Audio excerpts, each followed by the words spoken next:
ओम शांति। 18 दिसंबर 2025। बाप दादा के मधुर महावाक्य। मीठे बच्चे, बेहद का बाबा आया है। तुम बच्चों का ज्ञान से श्रृंगार करने ऊंच पद पाना है तो सदा श्रृंगारे हुए रहो। प्रश्न: किन बच्चों को देखकर बेहद का बाप बहुत खुश होते हैं? उत्तर: जो बच्चे सर्विस के लिए एवर रेडी रहते हैं, अलौकिक और पारलौकिक दोनों बाप को पूरा फॉलो करते हैं, ज्ञान योग से आत्मा को श्रृंगारते हैं, पतितों को पावन बनाने की सेवा करते हैं, ऐसे बच्चों को देख बेहद के बाप को बहुत खुशी होती है। बाप की चाहना है मेरे बच्चे मेहनत कर ऊंच पद पाएं। ओम शांति। रूहानी बाप रूहानी बच्चों प्रति कहते हैं, मीठे मीठे बच्चों, जैसे लौकिक बाप को बच्चे प्यारे लगते हैं, वैसे बेहद के बाप को भी बेहद के बच्चे प्यारे लगते हैं। बाप बच्चों को शिक्षा सावधानी देते हैं कि बच्चे ऊंच पद पाएं। यही बाप की चाहना होती है, तो बेहद के बाप की भी यह इच्छा रहती है। बच्चों को ज्ञान और योग के गहनों से श्रृंगारते हैं। तुमको दोनों बाप बहुत अच्छी रीति श्रृंगारते हैं कि बच्चे ऊंच पद पाएं। अलौकिक बाप भी खुश होते हैं तो पारलौकिक बाप भी खुश होते हैं। जो अच्छी रीति पुरुषार्थ करते हैं, उन्हों को देखकर गाया भी जाता है, फॉलो फादर। तो दोनों को फॉलो करना है। एक है रूहानी बाप, दूसरा फिर यह है अलौकिक फादर। तो पुरुषार्थ कर ऊंच पद पाना है। तुम जब भट्ठी में थे तो सबका ताज सहित फोटो निकाला गया था। बाप ने तो समझाया है, लाइट का ताज कोई होता नहीं, यह एक निशानी है पवित्रता की, जो सबको देते हैं। ऐसे नहीं कोई सफेद लाइट का ताज होता है। यह पवित्रता की निशानी समझाई जाती है। पहले पहले तुम रहते हो सतयुग में, तुम ही थे ना। बाप भी कहते हैं, आत्माएं और परमात्मा अलग रहे बहुकाल। तुम बच्चे ही पहले पहले आते हो, फिर पहले तुमको ही जाना है। मुक्ति धाम के गेट्स भी तुमको खोलने हैं। तुम बच्चों को बाप श्रृंगारते हैं। पियर घर में वनवाह में रहते हैं। इस समय तुमको भी साधारण रहना है, न ऊंच न नीच। बाप भी कहते हैं, साधारण तन में प्रवेश करता हूं। कोई भी देहधारी को भगवान कह नहीं सकते। मनुष्य मनुष्य की सद्गति कर नहीं सकते। सद्गति तो गुरु ही करते हैं।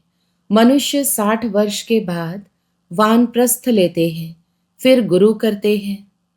यह भी रस्म अभी की है, जो फिर भक्ति मार्ग में चलती है। आजकल तो छोटे बच्चों को भी गुरु करा देते हैं। भल वानप्रस्थ अवस्था नहीं है, परंतु अचानक मौत तो आ जाता है ना, इसलिए बच्चों को भी गुरु करा देते हैं। जैसे बाप कहते हैं, तुम सभी आत्माएं हो, हक है वर्षा पाने का। वह कह देते हैं, गुरु बिगड़ ठोर नहीं पाएंगे, अर्थात ब्रह्म में लीन नहीं होंगे। तुमको तो लीन नहीं होना है। यह भक्ति मार्ग के अक्षर है। आत्मा तो स्टार मिसल बिंदी है, बाप भी बिंदी ही है। उस बिंदी को ही ज्ञान सागर कहा जाता है।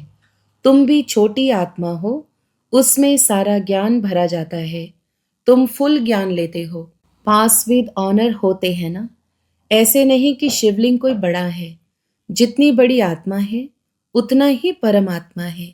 आत्मा परमधाम से आती है पार्ट बजाने। बाप कहते हैं, मैं भी वहां से आता हूँ, परंतु मुझे अपना शरीर नहीं है। मैं रूप भी हूँ, बसंत भी हूँ, परम आत्मा रूप है। उनमें सारा ज्ञान भरा हुआ है। ज्ञान की वर्षा बरसाते हैं तो सभी मनुष्य पाप आत्मा से पुण्य आत्मा बन जाते हैं। बाप गति सद्गति दोनों देते हैं। तुम सद्गति में जाते हो, बाकी सब गति में अर्थात अपने घर में जाते हैं। वह है स्वीट होम। आत्मा ही इन कानों द्वारा सुनती है। अब बाप कहते हैं, मीठे मीठे सिकिलधे बच्चों, वापस जाना है, उसके लिए पवित्र जरूर बनना है। पवित्र बनने बिगर कोई भी वापस जा ना सके। मैं सबको ले जाने आया हूँ। आत्माओं को शिव की बारात कहते हैं। वाम मार्ग को वैश्यालय कहा जाता है। बाबा के पास बहुत बच्चे हैं जो शादी करके भी पवित्र रहते हैं। सन्यासी तो कहते हैं यह हो नहीं सकता जो दोनों इकट्ठे रह सके। यहाँ समझाया जाता है इसमें आमदनी बहुत है। पवित्र रहने से 21 जन्मों की राजधानी मिलती है। तो एक जन्म पवित्र रहना कोई बड़ी बात थोड़े ही है। बाप कहते हैं तुम काम चिता पर बैठ बिल्कुल ही काले बन गए हो। श्री कृष्ण के लिए भी कहते हैं गोरा और सांवरा, श्याम सुंदर। यह समझानी इस समय की है। काम चिता पर बैठने से सांवरे बन गए, फिर उनको गांव का छोरा भी कहा जाता है। बरोबर था ना। श्री कृष्ण तो हो न सके, इनको ही बहुत जन्मों के अंत में बाप प्रवेश कर गोरा बनाते हैं। अभी तुमको एक बाप को ही याद करना है। बाबा आप कितने मीठे हैं, कितना मीठा वर्षा आप देते हैं। हमको मनुष्य से देवता मंदिर लायक बनाते हो।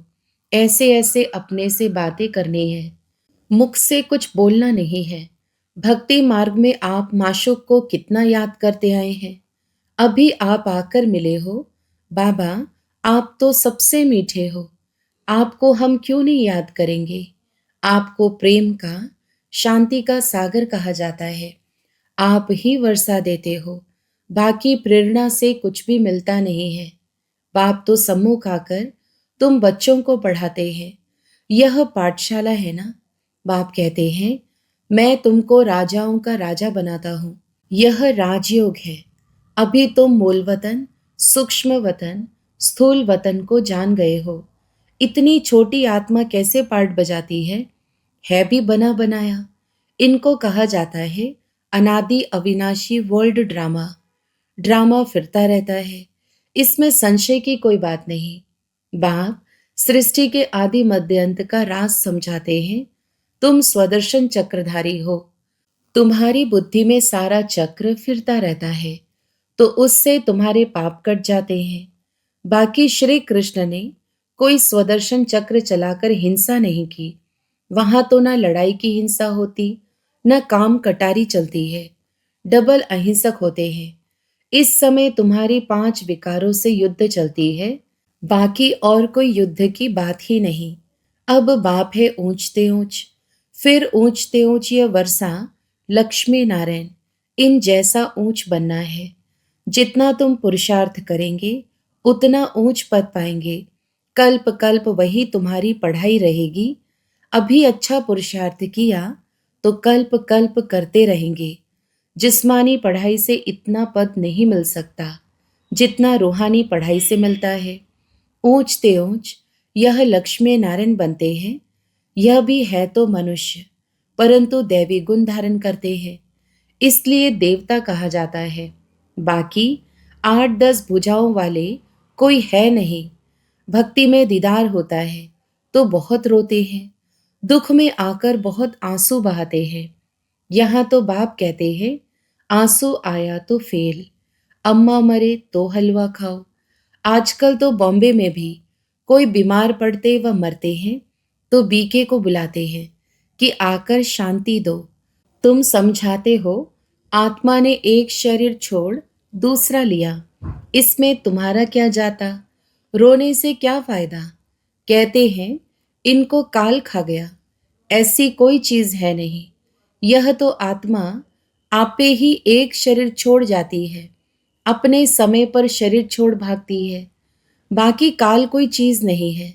सतयुग में गर्भ महल होता है, सजा की बात ही नहीं। वहां तुम्हारे कर्म अकर्म हो जाते हैं। माया ही नहीं जो विकर्म हो। तुम विकर्माजीत बनते हो। पहले पहले विकर्माजीत संवत चलता है, फिर भक्ति मार्ग शुरू होता है तो विक्रम संवत शुरू होता है। इस समय जो विकर्म किए हैं उन पर जीत पाते हो। नाम रखा जाता है विकर्माजीत। फिर द्वापर में विकर्म राजा हो जाता। विकर्म करते रहते हैं। सुई पर अगर कट चढ़ी हुई होगी तो चुंबक खींचेगा नहीं। जितना पापों की कट उतरती जाएगी तो चुंबक खींचेगा। बाप तो पूरा प्योर है, तुमको भी पवित्र बनाते हैं योग बल से। जैसे लौकिक बाप भी बच्चों को देख खुश होते हैं ना, बेहद का बाप भी खुश होता है बच्चों की सर्विस पर। बच्चे बहुत मेहनत भी कर रहे हैं। सर्विस पर तो हमेशा एवर रेडी रहना है। तुम बच्चे हो पतितों को पावन बनाने वाले ईश्वरीय मिशन। अभी तुम ईश्वरीय संतान हो, बेहद का बाप है और तुम सब बहन भाई हो। बस और कोई संबंध नहीं।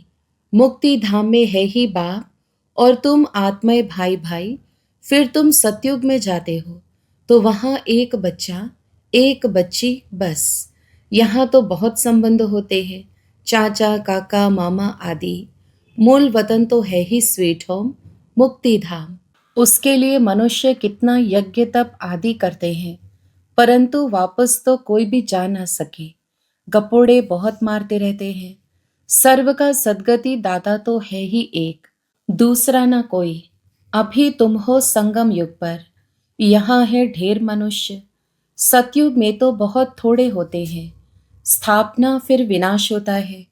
अभी अनेक धर्म होने कारण कितना हंगामा है। तुम 100% साल्वेंट थे, फिर 84 जन्मों के बाद 100% इंसॉल्वेंट बन पड़े हो। अब बाप आकर सबको जगाते हैं। अब जागो, सतयुग आ रहा है। सत्य बाप ही तुमको 21 जन्मों का वर्षा देते हैं। भारत ही सचखंड बनता है। बाप सचखंड बनाते हैं, झूठ खंड फिर कौन बनाते हैं? 5 विकारों रूपी रावण। रावण का कितना बड़ा बुत बनाते हैं, फिर उसको जलाते हैं, क्योंकि यह है नंबर 1 दुश्मन।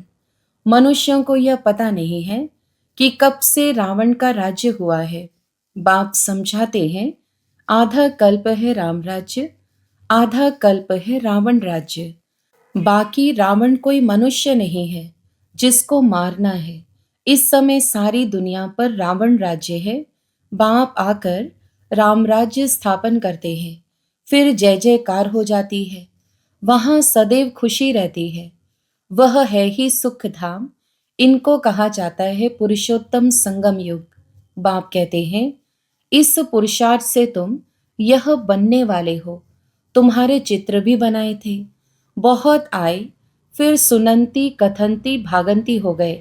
बाप आकर तुम बच्चों को बहुत प्यार से समझाते हैं। बाप टीचर प्यार करते हैं, गुरु भी प्यार करते हैं। सतगुरु का निंदक ठहर न पाए। तुम्हारी एम ऑब्जेक्ट सामने खड़ी है। उन गुरुओं के पास तो एम ऑब्जेक्ट कोई होती नहीं। वह कोई पढ़ाई नहीं है, यह तो पढ़ाई है। इनको कहा जाता है यूनिवर्सिटी कम हॉस्पिटल, जिससे तुम एवर हेल्दी वेल्दी बनते हो। यहाँ तो है ही झूठ, गाते भी हैं झूठी काया। सतयुग है सच्चखंड, वहाँ तो हीरे जवाहरातों के महल होते हैं। सोमनाथ का मंदिर भी भक्ति मार्ग में बनाया है। कितना धन था जो फिर मुसलमानों ने आकर लूटा। बड़ी बड़ी मस्जिदें बनाई। बाप तुमको कारून का खजाना देते हैं। शुरू से ही तुमको सब साक्षात्कार कराते आए हैं। अल्लाह अवलदीन बाबा है ना, पहला पहला धर्म स्थापन करते हैं। वह है डिटेज्म। जो धर्म नहीं है वह फिर से स्थापन होता है। सब जानते हैं प्राचीन सतयुग में इन्हों का ही राज्य था, उनके ऊपर कोई नहीं। डीटी राज्य को ही पैराडाइज कहा जाता है। अभी तुम जानते हो, फिर औरों को बताना है। सबको कैसे पता पड़े, जो फिर ऐसा कोई उल्हाना ना दे कि हमको पता नहीं पड़ा। तुम सबको बतलाते हो, फिर भी बाप को छोड़कर चले जाते हैं। यह हिस्ट्री मस्ट रिपीट।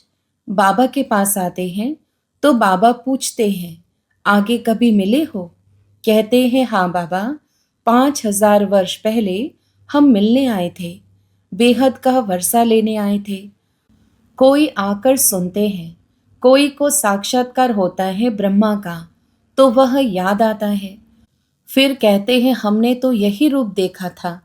बाप भी बच्चों को देख खुश होते हैं। तुम्हारी अविनाशी ज्ञान रत्नों से झोली भरती है ना। यह पढ़ाई है। 7 दिन का कोर्स लेकर फिर भल कहाँ भी रह मुरली के आधार पर चल सकते हैं। 7 दिन में इतना समझाएंगे जो फिर मुरली को समझ सकेंगे। बाप तो बच्चों को सब राज अच्छी रीति समझाते रहते हैं। अच्छा, मीठे मीठे सिकिलदे बच्चों प्रति माता पिता बाप दादा का याद प्यार और गुड मॉर्निंग। रूहानी बाप की रूहानी बच्चों को नमस्ते। हम रूहानी बच्चों की भी रूहानी माता पिता बाप दादा को याद प्यार गुड मॉर्निंग और नमस्ते। धारणा के लिए मुख्य सार। पहला, स्वदर्शन चक्र फिराते पापों को भस्म करना है। रूहानी पढ़ाई से अपना पद श्रेष्ठ बनाना है। किसी भी परिस्थिति में आंसू नहीं बहाने हैं। दूसरा, यह वानप्रस्थ अवस्था में रहने का समय है, इसलिए वनवाह में बहुत साधारण रहना है, ना बहुत ऊंच ना बहुत नीच। वापस जाने के लिए आत्मा को संपूर्ण पावन बनाना है।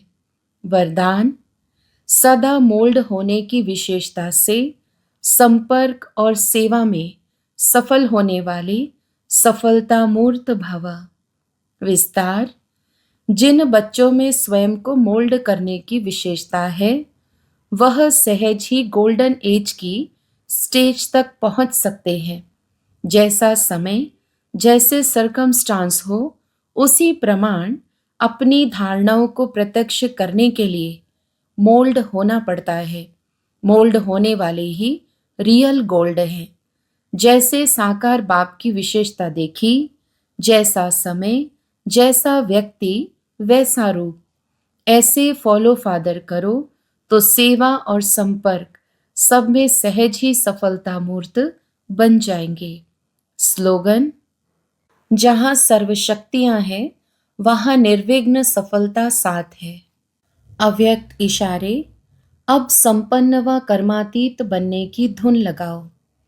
जैसे साकार में आने जाने की सहज प्रैक्टिस हो गई है, वैसे आत्मा को अपनी कर्मातीत अवस्था में रहने की भी प्रैक्टिस हो।